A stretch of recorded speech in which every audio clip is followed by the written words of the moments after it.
join the millions of Canadians who are already voting Conservative, because they're voting for a brighter future, for a closer, more united country, where no ambition is too bold, where no goal is out of reach, and no project is too big.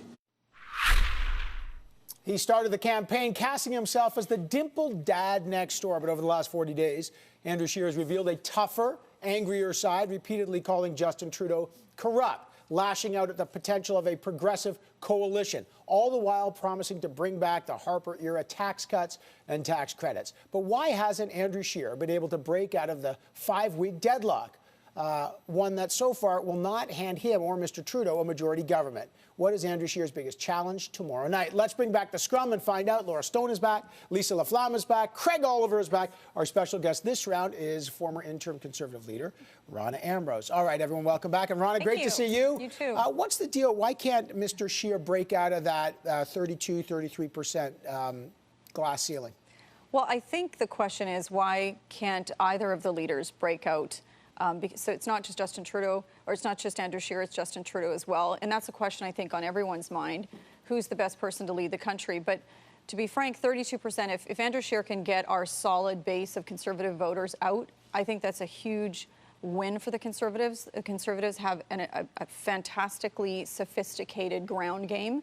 And if they can get their solid vote out, that's a huge amount of people out to the ballot box. And I think, you know, we'll see what happens tomorrow, but I do think that, you know, he has had a good, solid message around affordability, whether it's scrapping the carbon tax. I mean, these, as you say, Harper, are tax cuts, but they continue to be tax cuts that resonate with regular working people. You know, scrapping the GST on home heating. These basic, I think, things and policies that people are looking for. I mean, this speaks to Conservative voters, but it also speaks to just regular people across the country that are looking to make their lives more affordable. Lisa, you followed him as well. Look, he 4 months ago, no one gave him a shot. He could be the prime minister tomorrow night. He's raised a lot of money, so he's run a very well-organized campaign. What's your take on how Mr. Scheer has approached Election Day? Well, I think to Rona's point, you know, you're talking about the economy and the points he did try to make. But having just been in Alberta, one thing that was remarkable to me is these are obviously Conservative voters, and even they really consistently were questioning him as the leader. And I found that really interesting that, yes, we're going to vote Conservative because that's what we've always done, but there were a lot of people who weren't sure about him. So how did he do on the campaign? I think he found his stride. I think at times it was more aggressive than I think anybody expected from him. There was, right out of the gate on debate night, there was the accusation, you're a fraud and a phony. And I don't know, I guess I've questioned through this whole thing the lack of respect across the board, all political stripes, one to the other. It seems to have just disappeared. You know, I don't think he's a natural politician. There are a lot of people who've succeeded in politics without being a natural politician, but it was hard to get a sense of the man, to know what he really represented, what he really believed in his heart. And I think this really affected his campaign very badly on some issues, the social conservative issues we all know about, which I think got him in a lot of trouble. He couldn't really seem to explain himself, and in particular on climate, which is an important issue to so many Canadians. He just didn't seem to be able to make it in terms of getting the message out there and letting us feel that this is something he really believed in his heart. You know, he talked a lot, Laura, about moral authority. Justin Trudeau does not have the moral authority. And yet, did he lose his own sense of moral authority? You know, Justin Trudeau had the blackface then, and a lot of issues that we've spoken about. But then Andrew Scheer, was he an insurance broker? He fibbed about his resume. Then he wasn't straight about, as Craig talks about, whether he was pro-life, LGBTQ dual issues, citizenship dual was citizenship. A bit of a surprise so all of a sudden, did everyone. his own moral authority get undermined? Well, I think the Conservatives had a very appealing message around affordability that did resonate in key areas in Vancouver and the Toronto area.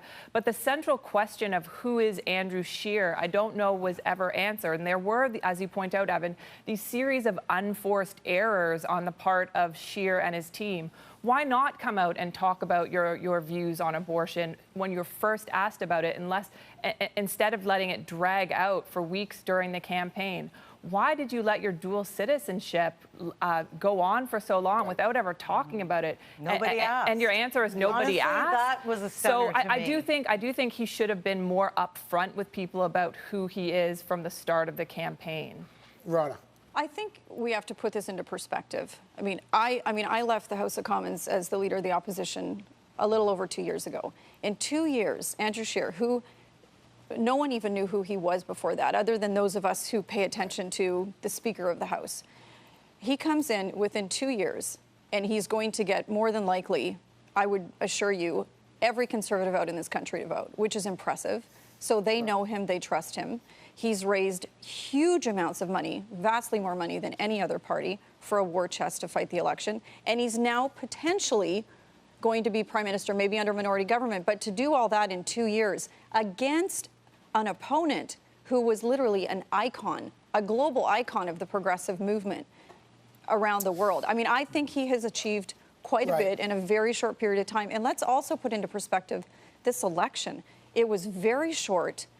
And Justin Trudeau, to his credit, was smart strategically to not engage in hardly any debates, if any. Two, one in English, two in French. Yeah, right. And so really Canadians didn't get a chance to get a good look at Andrew Scheer, but I think where we sit in the polls today, I think it's an accomplishment for someone who has really only been on the national stage for 2 years. And the close is really important in a campaign, Lisa. And suddenly Andrew Scheer's got himself in a pickle in the close because there was a story in the Globe and Mail that the Conservatives had hired Warren Kinsella, actually a former Liberal, to dig up, not just to dig up dirt on Maxime Bernier, but the letters show seek and destroy before, and to create phony Twitter accounts that would show that he's a racist. And by the way, Bernier's filed a complaint against Elections Canada. Does that mar the close for Andrew Scheer? Absolutely. I was watching that press conference yesterday, or the reporters grilling Andrew Scheer, asking time and time and time again,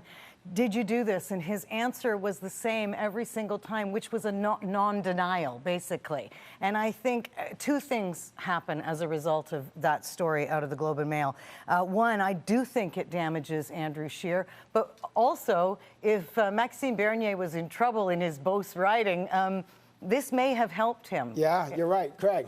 Well, this has been a mean, dispiriting kind of a campaign all along, but never worse than that. And one can only hope that it wasn't inspired by what the Russians did to the Democrats in the United States by setting up a secret third-party operation to try to destroy somebody they were obviously far more worried about than any of us thought they needed to be. That's a really good point. Does it tell us that the Conservatives were more worried about Maxime Bernier and the People's Party than they were about the Liberals? Right, and in the end, the polls haven't shown that was a huge concern. Laura? I think overall the negativity and cynicism of this campaign is really off-putting to voters, and I think you see that reflected in the polls. It's why the Liberals and the Conservatives have essentially been neck and neck this entire time, and voters appear to be looking at other parties, such as the Bloc and the NDP, because they're just not satisfied with the two main choices. All right, we got to leave it there. For Andrew Scheer, he's got to